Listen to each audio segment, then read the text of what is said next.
반갑습니다. 대창선의 법지입니다.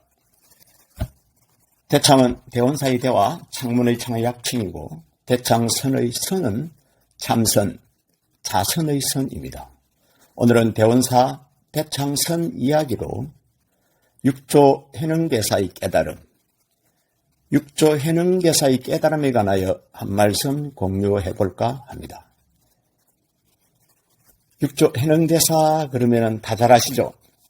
중국 조사선 중 남종선의 개창자라고 할 수 있죠. 개창하신 분. 그 다음에 깨달음이라 그러면은 이제 깨달음의 경계, 깨달음의 경지를 이야기하죠. 경계와 경지라 하면 바로 예를 들면은 대원사 뒷산, 가야본산, 대원사 뒷산의 그 정상을 이야기하면 됩니다. 정상의 경지. 정상을 올라가야만이, 정상에 닿아야만이 정상의 경지를 만끽할 수가 있죠. 대원사 뒷산도 높지는 않지만 정상은 정상이구나 하는 생각이 듭니다. 저 멀리는 동해바다도 보이고 서쪽으로는 낙동강이 있고 앞으로는 백양산 정상이 그냥 가까이 다가옵니다. 발길에는 천년 만년 바위가 언제부터 지키고 있고 나무들도 바람을 이기고 땅에 붙여서 있는 것을 볼 수 있습니다. 그래서 거의 매 정상들이 가지고 있는 특징을 그대로 가지고 있죠. 그래서 깨달음의 경계, 경지가 어떤 것인가부터서 뜻을 이해해야 되겠죠. 그래서 개념 정리를 먼저입니다. 그렇죠? 깨달음 하면은 정말 가슴이 설렙니다. 우리 불자님들은 어떠세요? 가슴 설레죠? 정말 깨달음 하면 어려서는 신통을 얻어서 아마 날아다니는 줄 알았어요. 그러나 조사선에 와서 보니까 도유시모라, 도는 마음을 깨치는 데 있다. 명심견성이라, 마음을 밝혀서 자기의 불성, 본성을 보는 데 있다는 것이죠. 그렇지만 불보살님은 삼명육통까지 가지죠. 신통까지 갖춘다는 겁니다. 그죠? 신족통, 천안통, 천이통, 타심통, 숙명통, 누진통이 육통이죠. 흔히 삼명육통이라고 그러죠. 그 중에서 신족통은 저번 주 시간에 붓다의 윤회에 관해서 말씀드릴 적에 부처님은 삼바자나와 싹디를 지니고서 이 세상에 오셨다라고 이야기했죠. 부모님 태중에 들었다. 이게 이제 신족통의 경지죠. 세상을 자유자재로 다니는 것이 아니라 자유자재로 윤회하는 것까진 말입니다. 그 다음에 삼명이라 그러면 천안통의 천안명, 이렇게 숙명통의 숙명명, 누진통의 누진명까지 해가지고 불보살님은 삼명육통을 갖춥니다. 우리는 그림의 떡이죠. 해능대사의 깨달음이면서 경계, 경지라는 것이죠.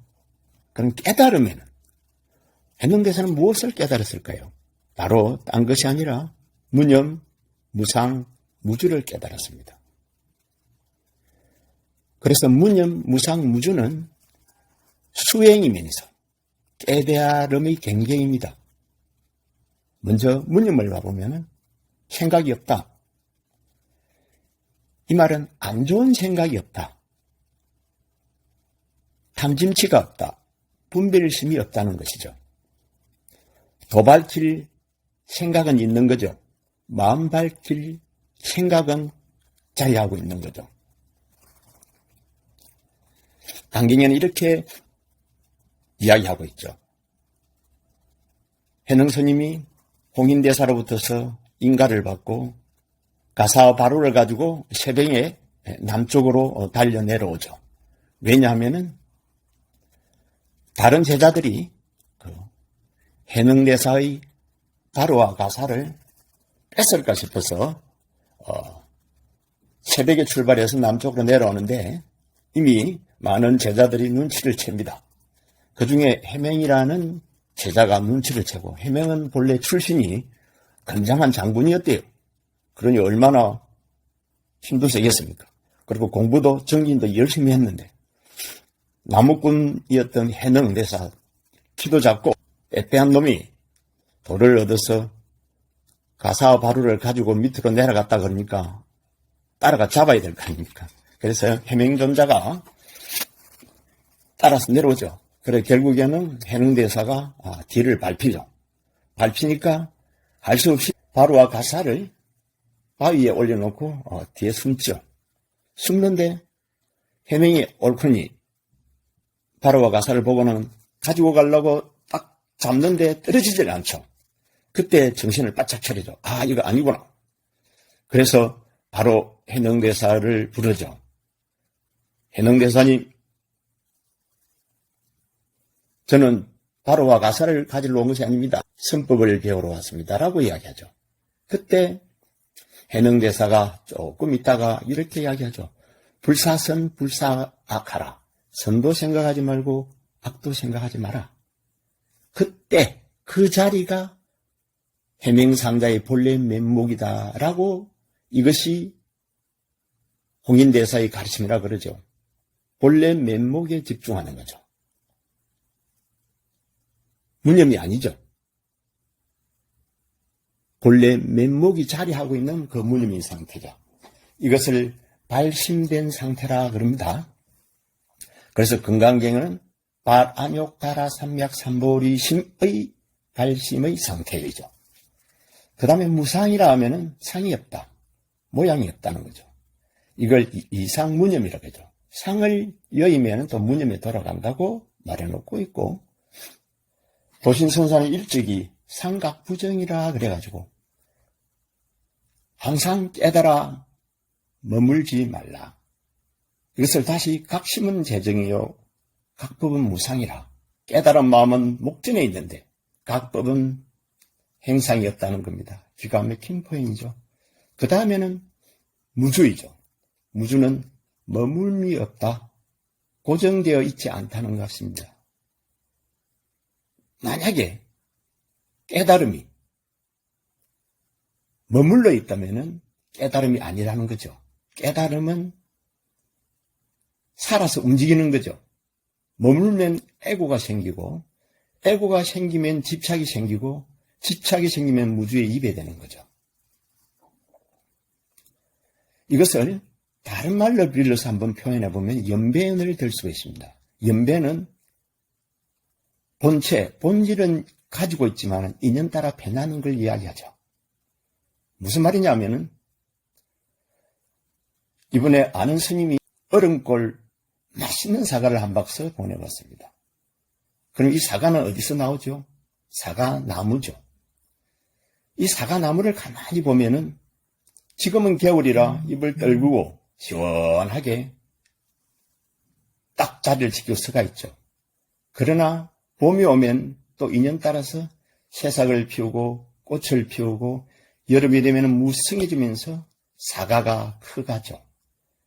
가을에는 붉은 인연이 있는 사과는 붉은 사과로, 푸른 인연이 있는 사과는 푸른 사과로 익어갑니다. 바로 사과나무는 본질이고 본체인데 인연 따라서 연변한다는 거죠. 연변한다는 것은 그러니까 머물미 없다, 주함이 없다는 것을 이야기하고 있죠. 그래서 해능대사의 깨달음에서 우리는 목적과 숨은 의미를 한번 살펴보면은, 걸림없이 살라, 자유인으로 살라, 제가 좋아하는 선학인으로, 도학인으로, 심학인으로 살라, 불버설로 살라는 의미가 들어있죠. 간단히 정리하면 해능대사의 깨달음은 수행이면서 경계입니다. 수행적 입장은 무념, 무상, 무주를 수행, 실천하면 완벽한 수행이 된다는 것이고, 경계 경지로서는 무념, 무상, 무주는 깨달아 있으면, 깨어 있으면 깨달음이 그대로 해낸된다는 자유자재의 경지를 이야기하는 겁니다. 오늘 소선과 같이 육조 해능대사의 깨달음을 같이 한 인연으로 항상 부처님처럼 사시고 정법의 해안이 열리고 부처님 은혜가 충만하여 심신건강하고 복록구족하시길 축원 올립니다. 승벌하십시오.